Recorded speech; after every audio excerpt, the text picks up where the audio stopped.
ਇਹਦੇ 'ਚ ਜੀ ਜਿਹੜਾ ਨਾ 100 ਚੋਂ 33 ਖਰਚਾ ਤੇ 66 ਸਮਝ ਲਓ ਜਾਂ 60 ਸਮਝ ਲਓ, ਇਹ ਸਾਡੀ ਬਚਤ। माशाअल्लाह। ज़मीन तुहाडी अपनी है, अगर ज़मीन अपनी ना होए फिर बचत दी की रश रखो दे? फिर अद्धो अद्ध। उस तो बाद मैं दी नस्ल वेखनी है, मैं दा जेड़ा ना सिंग छोटा, ओदा मूँह जेड़ा पतला, कोली छोटी, धुन्नी छोटी, पिछे वक्खी हुंदी ओह छोटी, थल्ले लिबास जेड़ा ओह मतलब ठीक है, थन जेड़ा ओदा मुट्ठी होवे ते ओह मैं दी नस्ल जेड़ी ओह ठीक है। जान दुध छड़िए सही तरीके नाल ते दुध तो भी ज़्यादा फायदा, पर साढ़े लोगों दी कुछ मजबूरियां होंदियां ने ते रोज़ाना फिर दुध दे के अपने घर के निज़ाम जिहड़े ने चलाने होंदे ने। अस्सलाम वालेकुम। वालेकुम सलाम। सर की हाल है? ठीक ठाक, शुक्र अल्लाह दा। जनाब दा की नाम है? महमूद अहमद अवान। अवान साहब, इलाका केड़ा जे? इलाका कोटली लोहारा, जिला सियालकोट। जिला सियालकोट। सर तुसी किन्ने अरसे तो जानवरां दा काम करदे हो पे? तकरीबन 20 ਤੋਂ 25 साल हो गए ने मैनू इस शोबे च। माशाअल्लाह, तुहाडा जिहड़ा 20-25 साल दा तजर्बा है, कैसा रहा है? काम तू की सीखिया या की हासिल किया? अल्हम्दुलिल्लाह, शुक्र अल्लाह दा कि ठीक ही रहे हैं। मतलब साडा दुध दा भी काम है, दुध बेचने हैं ते दूसरा है कि जमीन भांडा भी अपना है। चलो चारा शारा जिहड़ा ओह घर दा हो जांदा ते अल्हम्दुलिल्लाह, शुक्र अल्लाह दा गुजारा हो रहा है, अच्छा हो रहा है। सर रोजाना का किन्ना क दुध तुहाडा सेल हो जांदा है? पिछे तो सियाल च बहुत ज़्यादा सी ते हुण कोई 150 किलो जे डेली दा। 150 किलो किन्ने जानवरां तो हासिल हुंदा है? 150 तकरीबन ला लो 14-15 जानवरां। माशाअल्लाह, फिर भी एवरेज तकरीबन 10 किलो फी जानवर बनती है भी डेली दी इंशाअल्लाह। यानी कि इस मौसम च फिर भी एवरेज अच्छी है। हाँ जी। ते टोटल किन्ने जानवर ने? टोटल जानवर जे 20 जे भैंसां ते 3 गाइयां जे। माशाअल्लाह। ते कुछ छोटे जे उन्हां दे कटियां कट्टे जा। मलिक साहब, मज्झां तुसी केड़ी नस्ल दियां रखियां ने? पहले तो जी असी आप ही गए जे बूरे, तो बूरियों जाके लियांदियां जे दरिया दे रावी वाली साइड तो, नीली वाली साइड तो। उस तो बाद हुण को 2-4 साल हो गए ने कि असी इत्थों ही पे जिहड़ी चंगी नस्ल दी मैं इत्थों पे खरीदने ते मंडी तो भी खरीद लईदियां ने, इत्थों किसी दे घरों भी चंगी मिले तो खरीद लईदी जे। माशाअल्लाह सर, तुसी यानी कि जिहड़ा नीली दा इलाका है तुसी उत्थे भी गए हो, अपने इलाके च भी खरीदियां ने, मंडी च भी लईयां ने, ते तुसी फिर की समझदे हो कि मझ खरीदण वास्ते केड़ा ऑप्शन बेहतर है? जिहड़ा ना दा असल इलाका है उत्थों लवो या अपने इलाके च खरीदो या मंडी च खरीदो? नहीं, मझ जिहड़ी ओह लीली चों खरीदी जाए वो ही सब तो अच्छी रहती है, क्योंकि वो ज़्यादा देर दुध दे जांदी च, घट देर उन्होंने पट्ठे पाने पैंदे ने, तकरीबन वो सूई रहिंदी 2-3 महीने उन्होंने छड़ना पैंदा, तो उस तो बाद वो फिर सूह पैंदी। यानी कि दूसरी मझां दी निस्बत ओहदी जिहड़ी दुध देण दी लाम है जिन्हों कहने हैं कि ज़्यादा अरसा मतलब वो 7-8 महीने भी दुध दे जाती, नगू बनया भी नव्या होया। ज़्यादा तो ज़्यादा किन्नी मैं दुध दिंदी है? वो तकरीबन घट तो घट भी 15 किलों तो उत्ते ही हुंदा, 20 किलो 18 किलो इन्ना दुध करदी है। तो सर वो जिहड़ी मैं तुसी खरीददे हो उस इलाके च जाके वो अपनी खरीदारी दे मतलब दसो, किहड़े सूए वाली मैं लैंदे हो ते मैं दियां केहड़ियां खूबियां केहड़ियां चीज़ां वेख के तुसी मझ नूं चूज़ करदे हो? पहले नंबर ते गल है जी, मैं असी लैने आ पैहलण या दूध, उस तो बाद मैं दी नस्ल वेखनी है, मैं दा जिहड़ा ना सिंग छोटा, ओहदा मूँह जिहड़ा पतला, कोली छोटी, धुन्नी छोटी, पिछे वक्खी हुंदी ओह छोटी, थल्ले लिबास जिहड़ा ओह मतलब ठीक है, थन जिहड़ा ओहदा मुट्ठी होवे ते ओह मैं दी नस्ल जिहड़ी ओह ठीक है। ते पहले सूए वाली मैं किन्ने दी मिल जांदी है? पहले मतलब 2 तो 2.5 2.5 दी भी अच्छी जिहड़ी 2.5 तक। अच्छा, ते ओह जिहड़ा उस इलाके चों अपने इलाके च लियाना है ओह किन्ना क किराया फी जानवर ते पई जांदा है? वो ट्रक मजदे आउंदे जी, उन्हां ते 6-7 जानवर लैने आ, वो फी जानवर जिहड़ा 3000 तकरीबन ਉਹਦਾ ਕਿਰਾਇਆ ਬਣਦਾ। ਮਲਕ ਸਾਹਿਬ ਇੱਥੇ ਇੱਕ ਅਹਿਮ ਸਵਾਲ ਪੈਦਾ ਹੁੰਦਾ ਹੈ ਜਦੋਂ ਕਿਸੇ ਦੂਸਰੇ ਇਲਾਕੇ 'ਚ ਮੈਂ ਲੈ ਕੇ ਤੁਸੀਂ ਆਪਣੇ ਇਲਾਕੇ 'ਚ ਲਿਆਉਂਦੇ ਹੋ, ਕੁਝ ਜਾਨਵਰਾਂ ਨੂੰ ਪਾਣੀ ਲਾਕ ਦਾ ਮਸਲਾ ਵੀ ਆਉਂਦਾ ਹੈ, ਤੁਹਾਡੇ ਨਾਲ ਇਹ ਪਰੇਸ਼ਾਨੀ ਤੇ ਨਹੀਂ ਹੋਈ ਕਿਤੇ? ਨਹੀਂ ਹੁੰਦੀ ਹੈ ਕਦੇ, ਸਾਰਿਆਂ ਜਾਨਵਰਾਂ ਨਾਲ ਨਹੀਂ, ਮਤਲਬ ਜੇ 6 ਲਿਆਂਦੀਆਂ ਤਾਂ ਹੋ ਸਕਦਾ 2 ਨੂੰ ਹੋ ਜਾਏ, 3 ਨੂੰ ਹੋ ਜਾਏ। ਉਹਦੇ 'ਚ ਅਸੀਂ ਉਹਨਾਂ ਦੇ ਨਾ ਟੀਕੇ ਜਿਹੜੇ ਮੈਡੀਕਲਸ ਨੇ ਉਹ ਜਾਣਦੇ ਆ, ਤਾਂ ਉਹ ਚਲੋ ਲਾ ਲਈਦੇ ਨੇ। ਕੋਈ ਦੇਸੀ ਦਵਾਈਆਂ ਵੀ ਜਾਣਦੇ ਜੇ, ਤਜਰਬਾ ਹੈ, ਤਾਂ ਅੱਲਾ ਦਾ ਸ਼ੁਕਰ ਹੈ ਠੀਕ ਹੋ ਜਾਂਦਾ। ਤੇ ਕੋਈ ਸਰ ਦੇਸੀ ਇਲਾਜ ਦੱਸੋ ਪਾਣੀ ਲਾਕ ਦਾ?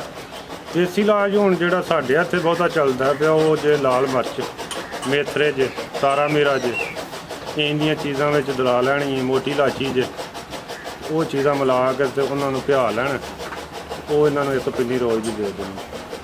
ਤੁਸੀਂ ਕਿਹਾ ਮਿਰਚਾਂ ਨੇ, ਤਾਰਾ ਮੀਰਾ, ਮੇਥਰੇ ਤੇ ਇਸ ਤੋਂ ਇਲਾਵਾ ਇਹ ਕਾਲੀ ਜ਼ੀਰੀ ਜੇ। ਇਹ ਸਰ ਇਹਨਾਂ ਦੀ ਮਿਕਦਾਰ ਦੱਸੋ ਤੇ ਇਹਨੂੰ ਕਿੰਜ ਤਿਆਰ ਕਰਨਾ ਹੈ ਤੇ ਜਾਨਵਰ ਨੂੰ ਕਿੰਜ ਖਿਲਾਣਾ ਹੈ? ਇਹ ਹੁਣ ਜਾਨਵਰਾਂ ਦੇ ਹਿਸਾਬ ਨਾਲ ਅਸੀਂ ਬਣਾ ਲੈਂਦੇ ਹਾਂ। ਅਸੀਂ ਤਾਂ 5-5 ਕਿਲੋ ਵੀ ਲਿਆ ਕੇ ਇਕੱਠਾ ਤੇ ਇਹਨਾਂ ਨੂੰ ਪਿਆ ਕੇ ਤੇ ਕਿਸੇ ਬਰਤਨ 'ਚ ਪਾ ਦੇਈਦਾ ਜਾਂ ਕਿਸੇ ਗੱਟੂ 'ਚ ਧਰ ਦੇਈਦਾ।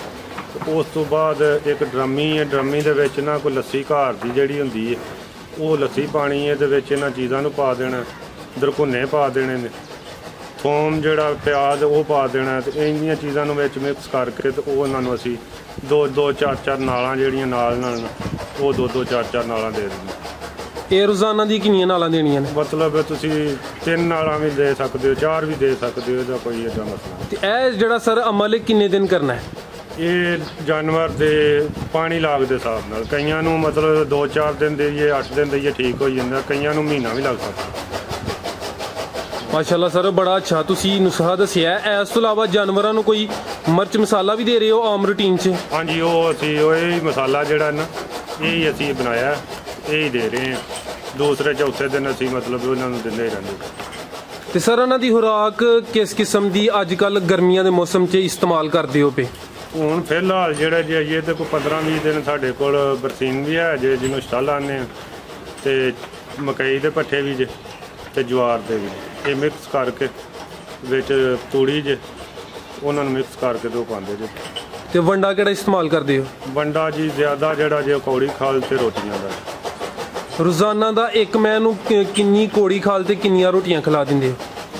2 ਕਿਲੋ ਰੋਟੀ ਤੇ ਕਿਲੋ ਕੌੜੀ ਖਾਲ ਇੱਕ ਟਾਈਮ ਦੀ? ਇੱਕ ਟਾਈਮ ਦੀ, ਯਾਨੀ ਕਿ 2 ਟਾਈਮਾਂ ਦਾ ਫਿਰ 2 ਕਿਲੋ ਰੋਟੀਆਂ। 4 ਕਿਲੋ ਰੋਟੀ ਹੋ ਜੇ ਜੀ, 2 ਕਿਲੋ ਕੌੜੀ ਖਾਲ ਹੋ ਜੇ। ਠੀਕ ਹੈ, ਜਿਹਨੂੰ ਸਰੋਂ ਦੀ ਖਾ ਲਾਂਗੇ। ਤੇ ਇਹ ਜਿਹੜਾ ਵੰਡਾ ਹੈ ਸਿਰਫ ਦੁੱਧ ਦੇਣ ਵਾਲੇ ਜਾਨਵਰਾਂ ਵਾਸਤੇ ਜਾਂ ਦੂਸਰਿਆਂ ਵਾਸਤੇ ਵੀ? ਜ਼ਿਆਦਾ ਇਹ ਅੱਛਾ ਤੇ ਜਿਹੜੇ ਦੁੱਧ ਦਿੰਦੇ ਨੇ ਉਹਨਾਂ ਵਾਸਤੇ, ਤੇ ਜਿਹੜੇ ਨਹੀਂ ਦੁੱਧ ਦਿੰਦੇ ਉਹਨਾਂ ਨੂੰ ਅਸੀਂ ਮਤਲਬ ਚਾਰਾ ਇਸ਼ਾਰੇ ਤੇ ਗੁਜ਼ਾਰਾ ਕਰਦੇ। ਸਰ ਤੁਸੀਂ ਪਹਿਲੇ ਇੱਕ ਬੜੀ ਸੋਹਣੀ ਗੱਲ ਕੀਤੀ ਸੀ, ਜਿਹੜੀ ਨੀਲੀ ਦੀ ਮੈਮ ਹੈ ਉਹ ਤਕਰੀਬਨ 2-3 ਮਹੀਨੇ ਹੀ ਮਾਲਕ ਨੂੰ ਖਰਚਾ ਉਹਦਾ ਪੈਂਦਾ ਜਦੋਂ ਉਹਦੇ ਕੋਲ ਆਮਦਨ ਨਹੀਂ ਹੁੰਦੀ ਜੀ, ਤੇ ਉਹ ਜਿਹੜੇ ਫਿਰ 2-3 ਮਹੀਨੇ ਹੀ ਮੁਸ਼ਕਲ ਨੇ। ਹਾਂਜੀ, ਉਹ ਜਦੋਂ ਬਾਅਦ ਚ ਸੂ ਪੈਂਦੀ ਹੈ ਜਾਂ ਉਹਦਾ ਜਿਹੜਾ ਪਿਛਲੇ ਸੂਬੇ ਵਾਲਾ ਜਾ ਏ ਉਹਦਾ ਜਿਹੜਾ 2-3 ਮਹੀਨੇ ਦਾ ਖਰਚਾ ਉਹ ਪੂਰਾ ਕਰ ਜਾਂਦਾ? ਪੂਰਾ ਕਰ ਜਾਂਦਾ ਜੀ, ਬਿਲਕੁਲ ਪੂਰਾ ਕਰ ਜਾਂਦਾ। ਜਾਂ ਨੂੰ ਦੁੱਧ ਛੱਡੀਏ ਸਹੀ ਤਰੀਕੇ ਨਾਲ ਤੇ ਦੁੱਧ ਤੋਂ ਵੀ ਜ਼ਿਆਦਾ ਫਾਇਦਾ, ਪਰ ਸਾਡਿਆਂ ਲੋਕਾਂ ਦੀਆਂ ਕੁਝ ਮਜਬੂਰੀਆਂ ਹੁੰਦੀਆਂ ਨੇ ਤੇ ਰੋਜ਼ਾਨਾ ਫਿਰ ਦੁੱਧ ਦੇ ਕੇ ਤੇ ਆਪਣੇ ਘਰ ਦੇ ਨਿਜ਼ਾਮ ਜਿਹੜੇ ਨੂੰ ਚਲਾਣੇ ਹੁੰਦੇ ਨੇ। ਤੇ ਜਾਂ ਨੂੰ ਵੈਸੇ ਦੁੱਧ ਕਿੰਨਾ ਤੇ ਕਿੰਨੇ ਮਹੀਨੇ ਪਿਲਾਉਣਾ ਚਾਹੀਦਾ? ਜਾਂ ਨੂੰ ਦੁੱਧ ਕਮ ਸੇ ਕਮ 3 ਤੋਂ 4 ਕਿਲੋ ਪਿਲਾਉਣਾ ਚਾਹੀਦਾ 2 ਟਾਈਮ, ਤੇ 4-5 ਮਹੀਨੇ ਪਿਲਾਉਣਾ ਚਾਹੀਦਾ। ਉਸ ਤੋਂ ਬਾਅਦ ਜਾਂ ਨੂੰ ਫਿਰ ਤੁਸੀਂ ਚਾਰੇ ਵਗੈਰਾ ਤੇ ਵੰਡੇ ਤੇ ਲੈ ਆਵੋ? ਵੰਡੇ ਤੇ ਲੈ ਆਉਂਦੇ ਆ ਚਾਰੇ ਤੇ, ਉਹਨਾਂ ਨੂੰ ਬੁਝਾਉਂਦੇ ਆ, ਫਿਰ ਉਹ ਵੰਡਾ ਉਹਨਾਂ ਦਾ ਬਣਾਇਆ ਹੁੰਦਾ ਜੇ, ਤੇ ਉਹ ਬਣਿਆ ਵੀ ਮਿਲ ਜਾਂਦਾ ਜੇ, ਉਹ ਵੰਡਾ ਉਹਨਾਂ ਨੂੰ ਪਾ ਦੇਈਦਾ ਤੇ ਦੁੱਧ ਦੀ ਮਿਕਦਾਰ ਘਟਾ ਦੇਈਦੀ ਤੇ ਚਾਰਾ ਤੇ ਵੰਡਾ ਜਿਹੜਾ ਪਾ ਦੇਈਦਾ। ਤੁਸੀਂ ਛੋਟੇ ਜਾਵਾਂ ਵਾਸਤੇ ਕੋਈ ਵੰਡਾ ਖੁਦ ਵੀ ਤਿਆਰ ਕੀਤਾ ਹੈ? ਖੁਦ ਤਿਆਰ ਨਹੀਂ ਕੀਤਾ, ਬਣਿਆ ਹੀ ਲੱਭਦਾ ਜੇ, ਅਸੀਂ ਉਹ ਹੀ ਲੈ ਆਉਂਦੇ। ਬਣਿਆ ਕਿਹੜਾ ਤੁਸੀਂ ਇਸਤੇਮਾਲ ਕਰਦੇ ਹੋ? ਉਹਦੇ ਵਿੱਚ ਜੇ ਚਣੇ, ਮਕਈ ਤੇ ਕਣਕ, ਵਿੱਚ ਕੋਈ ਥੋੜਾ ਜਿਹਾ ਤਾਰਾ ਮੀਰਾ ਤੇ ਸਰੋਂ, ਉਹ ਉਹਨਾਂ ਨੂੰ ਲਿਖ ਕੇ ਦੇਈਦਾ ਤੇ ਉਹ ਸਾਨੂੰ ਬਣਾ ਦਿੰਦੇ ਨੇ ਤੇ ਭੇਜ ਦਿੰਦੇ ਨੇ। ਤੇ ਜਿਹੜੀ ਝੋਟੀ ਹੈ ਕੱਟੀ ਹੈ ਜੀ, ਕਿੰਨੀ ਉਮਰ ਜਾਂ ਕਿੰਨੇ ਸਾਲ ਦੀ ਬਣ ਲੱਗਦੀ ਹੈ? ਤਕਰੀਬਨ 2.5 ਸਾਲ ਤੋਂ ਉਹ ਬਣ ਜਾਂਦੀ ਹੈ, 3.5 ਸਾਲ ਦੀ ਉਹ ਸੂ ਪੈਂਦੀ। ਕੁਝ ਲੋਕ ਕਹਿੰਦੇ ਨੇ 3-3.5 ਸਾਲ 'ਚ ਜਾ ਕੇ ਬਣ ਲੱਗਦੀ ਹੈ ਜੀ। ਇਹਨੂੰ ਅਗਰ ਟਾਈਮ ਨਾਲ ਚਾਹੀਏ ਕਿ ਤਿਆਰ ਹੋਈਏ ਬਣ ਲੱਗ ਜੇ, ਉਹਦੇ ਵਾਸਤੇ ਕੀ ਹਿਕਮਤ ਅਮਲੀ ਹੈ, ਉਹ ਕੀ ਕੀਤਾ ਜਾਏ ਕਿ ਜਿਹੜੀ ਉਹ ਕੱਟੀ ਉਹ ਜਲਦੀ ਤਿਆਰ ਹੋਈਏ? ਉਹਦੀ ਖੁਰਾਕ ਹੀ ਹੈ, ਖੁਰਾਕ ਨਾਲ ਹੀ ਉਹ ਤਿਆਰ ਹੋਣੀ। ਪਹਿਲਾਂ ਉਹਨੇ ਦੁੱਧ ਪੀਤਾ ਹੋਵੇ, ਉਸ ਤੋਂ ਬਾਅਦ ਉਹਦੀ ਖੁਰਾਕ ਠੀਕ ਹੋਵੇ, ਉਹ ਪਹਿਲਾਂ ਵੀ ਤਿਆਰ ਹੋ ਸਕਦੀ। ਹੁਣ ਜ਼ਿਆਦਾਤਰ ਜਿਹੜੀ ਉਹ ਮਤਲਬ ਅਸੀਂ ਉਹਨੂੰ 2.5 ਸਾਲਾਂ ਦੇ ਆਨੇ ਆ ਉਹ ਦੋਂਦੀ ਲੱਗਦੀ ਤੇ ਜਦੋਂ ਦੋਨ ਤੋਂ ਬਾਅਦ ਮਤਲਬ ਬਣਦੀ ਹੈ ਤੇ ਫਿਰ ਉਹਨੇ ਸੋਣਾ। ਠੀਕ ਹੈ ਮਲਕ ਸਾਹਿਬ, ਰੋਜ਼ਾਨਾ ਦਾ ਤਕਰੀਬਨ 150 ਕਿਲੋ ਦੁੱਧ ਤੁਸੀਂ ਸੇਲ ਕਰਦੇ ਹੋ, ਇਹਦੇ ਵਿੱਚ ਕਿੰਨੀ ਕੁ ਤੁਹਾਨੂੰ ਬਚਤ ਹੋਈ ਜਾਂਦੀ ਹੈ ਤੇ ਕਿੰਨਾ ਕੁ ਖਰਚਾ ਹੋ ਜਾਂਦਾ?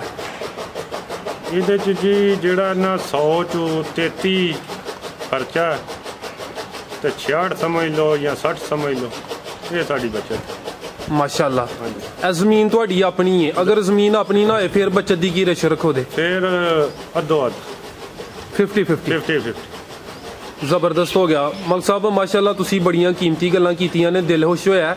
ਜਿਹੜੇ ਦੋਸਤ ਇਹ ਵੀਡੀਓ ਵੇਖਦੇ ਨੇ ਪਏ ਉਹਨਾਂ ਦਾ ਜ਼ੇਨ ਵੀ ਹੈ ਡੇਅਰੀ ਫਾਰਮ ਸ਼ੁਰੂ ਕਰਨਾ, ਉਹਨਾਂ ਨੂੰ ਕੋਈ ਅੱਛਾ ਜਿਹਾ ਮੁਹਲਸ ਮਸ਼ਵਰਾ ਦੇ ਹੜੋ ਜਿਹੜਾ ਸਦਕਾ ਜਾਰੀਆ ਬਣ ਜੇ। ਅੱਛੀ ਗੱਲ ਤੇ ਇਹ ਜੀ ਠੀਕ ਹੈ, ਆਪਣੇ ਜਿੰਨਾ ਕਿਸੇ ਕੋਲ ਫੁਰਸਤ ਹੈ ਜਾਂ ਕੋਈ ਪੈਸੇ ਨੇ ਉਸ ਹਿਸਾਬ ਨਾਲ ਕਿਸੇ ਬਣਾਉਣਾ ਹੈ ਤੇ ਇਹਦੇ ਤੇ ਥੋੜੀ ਜਿਹੀ ਡਿਪਟੀ ਦੇਣੀ ਪੈਂਦੀ ਹੈ ਤੇ ਉਹਦੇ ਵਿੱਚ ਸਾਰੇ ਕੰਮ ਆ ਜਾਂਦੇ ਨੇ। ਅੱਲਾ ਦੀ ਜ਼ਾਤ ਰਿਜ਼ਕ ਵੀ ਦਿੰਦੀ ਹੈ। ਜਿਹੜੇ ਮਾੜੇ ਲੋਕ ਆਣ ਕੇ ਕੰਮ ਕਰਦੇ ਨੇ ਉਹਨਾਂ ਦਾ ਵੀ ਰੋਜ਼ੀ ਦਾ ਮਸਲਾ ਬਣ ਜਾਂਦਾ, ਉਹਨਾਂ ਨੂੰ ਵੀ ਰੋਜ਼ੀ ਪਈ ਮਿਲਦੀ ਹੈ। ਅੱਗੋਂ ਜਿਹੜੇ ਦੁੱਧ ਵਾਲੇ ਨੇ ਭਾਵੇਂ ਉਹਨਾਂ ਪੈਸੇ ਦੇ ਕੇ ਦੁੱਧ ਲੈਣਾ ਹੈ, ਉਹਨਾਂ ਨੂੰ ਦੁੱਧ ਅੱਛਾ ਮਿਲ ਜਾਂਦਾ, ਖਾਲਸ ਮਿਲ ਜਾਂਦਾ, ਸਾਰਾ ਹੀ ਨਿਜ਼ਾਮ ਵਿੱਚ ਆ ਜਾਂਦਾ ਜੀ। ਮਲਕ ਸਾਹਿਬ ਜਨਾਬ ਦਾ ਬਹੁਤ ਬਹੁਤ ਸ਼ੁਕਰੀਆ, ਤੁਸੀਂ ਆਪਣਾ ਕੀਮਤੀ ਵਕਤ ਦਿੱਤਾ ਹੈ, ਬੜੀ ਅੱਛੀ ਤੇ ਅਹਿਮ ਗੁਫ਼ਤਗੂ ਕੀਤੀ ਹੈ। ਅੱਲਾਹ ਪਾਕ ਤੁਹਾਡੇ ਕਾਰੋਬਾਰ 'ਚ ਮਜ਼ੀਦ ਇਜ਼ਾਫਾ ਤਾ ਫਰਮਾਏ। ਅੱਲਾਹ ਹਾਫਿਜ਼।